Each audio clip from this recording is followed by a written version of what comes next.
ಇಲ್ಲಿ ಅಪಪ್ರಚಾರ ಏನಾಗ್ತಾ ಇದೆ ಅಂತ ಹೇಳಿ ರಾಮನಗರ ಜಿಲ್ಲೆಗೆ ತೊಗೊಂಡೋಗ್ಬಿಡ್ತಾರೆ, ರಾಮನಗರದಿಂದ ಕನಕಪುರಕ್ಕೆ ತೊಗೊಂಡೋಗ್ಬಿಡ್ತಾರೆ, ರಾಮನಗರಕ್ಕೆ ತೊಗೊಂಡೋಗ್ತಾರೆ ಅಂತಕ್ಕಂಥ ಅಪಪ್ರಚಾರವನ್ನು ನಮ್ಮ ವಿರೋಧಿಗಳು ಮಾಡ್ತಾ ಇದ್ದಾರೆ. ನಮ್ಮ ಸರ್ಕಾರ ಬಂದ ಮೇಲೆ ಅದನ್ನು ಮಂಜೂರಾತಿಯನ್ನು ಕೊಡಿಸಿ ಕೆಲಸ ಪ್ರಾರಂಭ ಮಾಡಿದ್ದೇವೆ. ರಾಜಕೀಯವಾಗಿ ಅವರೆಲ್ಲ ಕೂಡ ವಿರೋಧ ಮಾಡ್ತಾ ಇದ್ದಾರೆ. ಏನೋ ಕೆಲಸ ಮಾಡಬೇಕು ಆ ಒಂದು ಕಮಿಟ್ಮೆಂಟ್ ಐತೆ ನಮ್ಮ ಡಿ ಕೆ ಶಿವಕುಮಾರ್ ಅವ್ರಿಗೆ, ಡಿ ಕೆ ಸುರೇಶ್ ಅವ್ರಿಗೆ. ಏನಾದರೂ ಮಾಡಿ ಲಿಂಕ್ ಕೆನಾಲ್ ಮುಖಾಂತರ ಕುಣಿಗಲ್ಗೆ ಮತ್ತು ಮಾಗಡಿಗೆ ನೀರು ಕೊಡಬೇಕು ಅಂತೇಳಿ. ಇಲ್ಲಿ ಅಪಪ್ರಚಾರ ಏನಾಗ್ತಾ ಇದೆ ಅಂತ ಹೇಳಿ ರಾಮನಗರ ಜಿಲ್ಲೆಗೆ ತೊಗೊಂಡೋಗ್ಬಿಡ್ತಾರೆ, ರಾಮನಗರದಿಂದ ಕನಕಪುರಕ್ಕೆ ತೊಗೊಂಡೋಗ್ಬಿಡ್ತಾರೆ, ರಾಮನಗರಕ್ಕೆ ತೊಗೊಂಡೋಗ್ತಾರೆ ಅಂತಕ್ಕಂಥ ಅಪಪ್ರಚಾರವನ್ನು ನಮ್ಮ ವಿರೋಧಿಗಳು ಮಾಡ್ತಾ ಇದ್ದಾರೆ. ನಮ್ಮ ಅಲೋಕೇಶನ್ ಏನಾಗಿದೆ ಅದನ್ನು ಮಾತ್ರ 0.6 TMC ನೀರನ್ನ ಮಾತ್ರ ನಮಗೆ ಅಲೋಕೇಶನ್ ಆಗಿದೆ. ಅದನ್ನು ಮಾತ್ರ ತರಲಿಕ್ಕೆ ಅದು ಇವಾಗ ನಾವು ಚಾನಲ್ ಮುಖಾಂತರ ಬಂದರೆ ಬಹುಶಃ ನಮಗೆ ಅದು ತಲುಪೋದು ಕಷ್ಟ ಸಾಧ್ಯ. ಅದರಿಂದ ಇವಾಗ ಲಿಂಕ್ ಕೆನಾಲನ್ನು ಹಿಂದೆನೂ ಮಂಜೂರು ಮಾಡಿಸಿದ್ರು ಡಿ ಕೆ ಶಿವಕುಮಾರ್ ಅವರು, ಡಿ ಕೆ ಸುರೇಶ್ ಅವರು. ಆವಾಗ ಕುಮಾರಸ್ವಾಮಿ ಮುಖ್ಯಮಂತ್ರಿ ಆದಾಗಲೂ ಕೂಡ ಡಿ ಕೆ ಸುರೇಶ್ ಅವರು ಮಂಜೂರು ಮಾಡಿಸಿದ್ರು. ಆವಾಗ ಸಮ್ಮಿಶ್ರ ಸರ್ಕಾರ ಬಂದಮೇಲೆ BJP ಅವರು ವಜಾ ಮಾಡಿದ್ರು. ಈಗ ನಮ್ಮ ಸರ್ಕಾರ ಬಂದಮೇಲೆ ಅದನ್ನು ಮಂಜೂರಾತಿಯನ್ನು ಕೊಡಿಸಿ ಕೆಲಸ ಪ್ರಾರಂಭ ಮಾಡಿದ್ದೇವೆ. ರಾಜಕೀಯವಾಗಿ ಅವರೆಲ್ಲ ಕೂಡ ವಿರೋಧ ಮಾಡ್ತಾ ಇದ್ದಾರೆ. ಅದನ್ನು ಮಾಡಬೇಕು ಅಂತಕ್ಕಂಥ ಹಠಕ್ಕೆ ಬಿದ್ದು ನಮ್ಮ ಉಪಮುಖ್ಯಮಂತ್ರಿಗಳು ಮತ್ತು ಡಿ ಕೆ ಸುರೇಶ್ ಅವರು ಮತ್ತು ಅಲ್ಲಿನ ನಮ್ಮ ಸಚಿವರಾದಂಥ ಪರಮೇಶ್ವರ್ ಸಾಹೇಬರು ಎಲ್ಲರೂ ಕೂಡ ಸಹಕಾರವನ್ನು ಕೊಟ್ಟಿದ್ದಾರೆ. ಅದನ್ನು ಮಾಡಬೇಕು. ಅದು ಮಾಡಿದ್ರೆ ಮಾತ್ರ ನಮಗೆ ನೀರು ಬರಲಿಕ್ಕೆ ಸಾಧ್ಯ ಅಂತಕ್ಕಂಥದ್ರಿಂದ ಅದನ್ನು ಮಾಡಿಸ್ತಾ ಇದ್ದೀವಿ.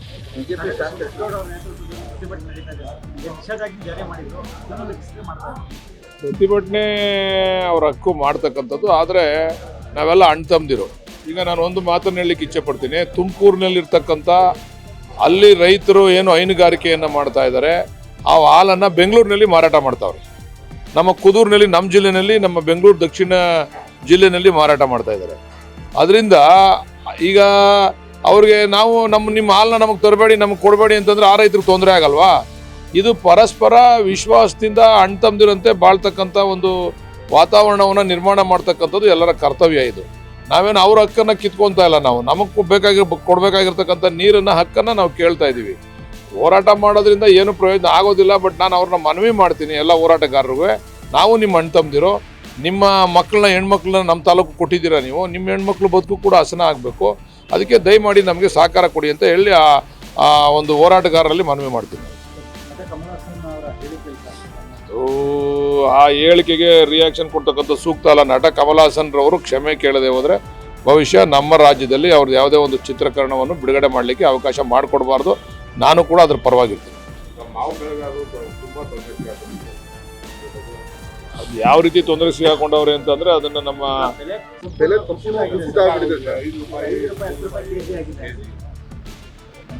ನೋಡೋಣ ಹಿಂದೆ ಯಾವ ರೀತಿ ಈ ತರದ ಕುಸಿತ ಆದಾಗ ಯಾವ ರೀತಿ ಕ್ರಮ ತಗೊಂಡಿದ್ರು ಅಂತ ಅದನ್ನ ನೋಡಿ ಈಗ ಮುಂದೆ ಅವ್ರಿಗೆ ಯಾವ ರೀತಿ ಅನುಕೂಲಕ್ಕೆ ಬರಬೇಕು, ಅವ್ರಿಗೆ ನಾವು ಯಾವ ರೀತಿ ಅವ್ರ ರಕ್ಷಣೆ ಬರಬೇಕು ಅಂತಕ್ಕಂಥದ್ದನ್ನು ನಾನು ಮುಖ್ಯಮಂತ್ರಿಗಳ ಹತ್ರ ಮಾತಾಡಿ ಅದ್ರ ಗಮನ ಹರಿಸ್ತೀವಿ. ಸಂಪುಟ ಪುನರ್ರಚನೆ ಮತ್ತೆ ಮುನ್ನೆಲೆಗೆ ಬಂತ ಅಂತ ಹೇಳಿ ಸರ್ ಒಂದಷ್ಟು ಜನ ಆಕಾಂಕ್ಷಿಗಳು ನನಗೆ ಸಚಿವ ಸ್ಥಾನವನ್ನು ಕೊಡಿ ಅಂತ ಹೇಳಿ ಕೇಳ್ತಾ ಇರೋದು. ನೀವು ಕೂಡ ಯಾರು ಕೇಳ್ತಾವ್ರೆ? ಗೋಪಾಲ್ ಕೃಷ್ಣ ಅವರು ಕೇಳಿದ್ರು. ಏನು ಗೋಪಾಲ್ ಕೃಷ್ಣ? ನಾನು 6 ಸಲ MLA ಆಗಿದ್ದೀನಿ. ಶಿವಲಿಂಗೇಗೌಡರನ್ನ ಕರ್ಕೊಂಡ್ ಬಂದಿರೋದೇ ಸಚಿವ. ಈಗ ಇದು ಕಾಂಗ್ರೆಸ್ ಪಕ್ಷ, ಇದ್ರದ್ದೇ ಆದಂಥ ತತ್ವ ಸಿದ್ಧಾಂತ ಇದೆ, ಹೈಕಮಾಂಡ್ ಇದೆ, ಇಲ್ಲಿ ನಾಯಕರುಗಳಿದ್ದಾರೆ. ಅವರೆಲ್ಲ ಕೂತು ಚರ್ಚೆ ಮಾಡಿ ಯಾರಿಗೆ ಕೊಡಬೇಕು, ಯಾರಿಗೆ ಬಿಡಬೇಕು ಅಂತಕ್ಕಂಥ ತೀರ್ಮಾನವನ್ನು ಅವರು ಮಾಡ್ತಾರೆ. ನಾವು ಹೇಳೋದ್ರಿಂದ ನಾನು ಕೇಳೋದ್ರಿಂದ ನನಗೆ ಕೊಟ್ಬಿಡಲ್ಲ, ಇಲ್ಲ ನಾನು ಬೇಡ ಅಂದರೆ ಅವರೇನು ನನಗೆ ಕೊಡದೇ ಇರೋಲ್ಲ.